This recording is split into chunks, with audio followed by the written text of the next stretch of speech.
روس کے وزیر خارجہ جناب سرگئی لیوروف نے کہا کہ گلف کرائسس کو حل کرنے کے لیے روس ثالثی کی کوششوں کے لیے تیار ہے۔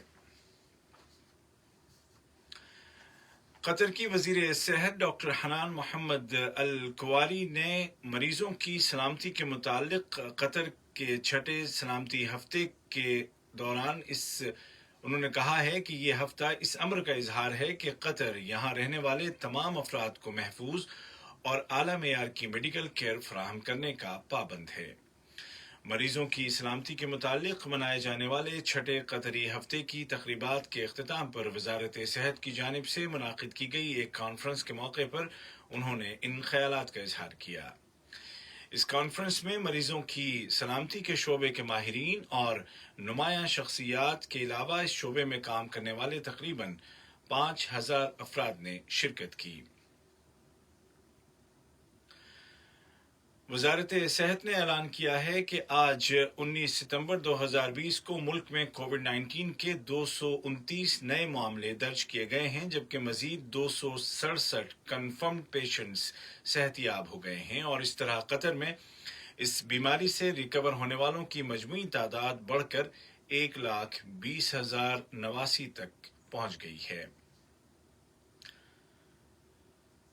ملک میں نافذ احتیاطی تدابیر پر عمل کرتے ہوئے اور پبلک سیفٹی کو یقینی بنانے کے لیے متعلقہ سرکاری اداروں نے ہوم کوارنٹین کی شرطوں کی خلاف ورزی کرنے والے 6 افراد کو حراست میں لے لیا ہے۔ ان افراد نے ایک عہد نامے پر دستخط کیے تھے جس میں صاف لکھا ہے کہ خلاف ورزی کی صورت میں ان کے ساتھ قانونی باز پرس کی جائے گی۔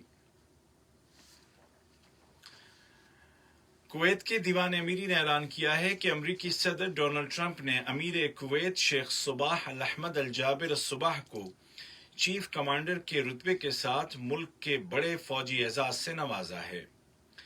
اس اعزاز کو امیر کویت کی نمائندگی کرتے ہوئے ان کے بڑے بیٹے شیخ ناصر صباح الاحمد الجابر الصباح نے وصول کیا۔ وائٹ ہاؤس نے کہا کہ امیر کویت کو یہ اعزاز ان کی انتھک اور عظیم کوششوں کے اعتراف میں دیا جا رہا ہے، اور سن 1991 کے بعد پہلی بار کسی کو اس اعلیٰ فوجی تمغے سے نوازا گیا ہے۔ یہ خبریں آپ اردو ریڈیو قطر FM 107 سے سن رہے ہیں۔ امریکہ کی جانب سے اس طرح کے اشاروں کے دوران کہ مزید ممالک بھی اسرائیل کے ساتھ امن معاہدے میں شامل ہوں گے، متحدہ عرب امارات اور بحرین اسرائیل کے ساتھ تعاون کے لیے کئی شعبوں میں معاہدے کرتے ہوئے اس راہ میں آگے بڑھتے جا رہے ہیں۔ یاد رہے کہ ابوظہبی اور منامہ نے رواں ماہ کی 15 تاریخ کو وائٹ ہاؤس میں امریکی صدر کی سرپرستی اور موجودگی میں اسرائیل کے ساتھ ایک معاہدے پر دستخط کیے تھے۔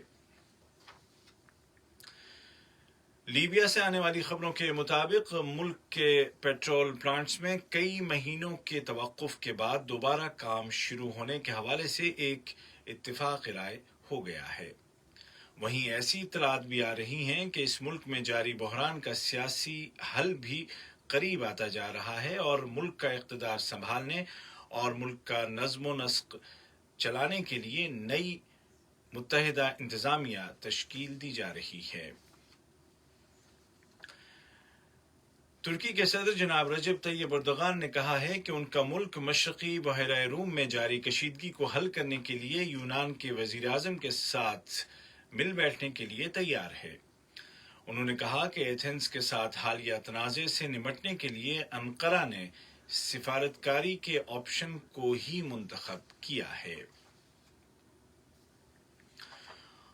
اور ایرانی فوج یا پاسداران انقلاب کے کمانڈر جنرل حسین سلامی نے کہا ہے کہ ان کا ملک صرف زبانی جمع خرچ تک محدود نہیں رہے گا، بلکہ پوری طاقت کے ساتھ اور مناسب اور تباہ کن انداز میں ہر اس حملے کا جواب دے گا جس میں ان کی سرزمین کو نشانہ بنایا جائے گا۔ انہوں نے دھمکی دی کہ وہ القدس بریگیڈ کے کمانڈر جنرل سلیمانی کے قتل میں ملوث افراد سے بدلہ لے کر رہیں گے۔ آج کا دوسرا مفصل نشریہ ختم ہونے سے قبل اس وقت کی اہم سرخیاں ایک مرتبہ پھر سن لیجیے۔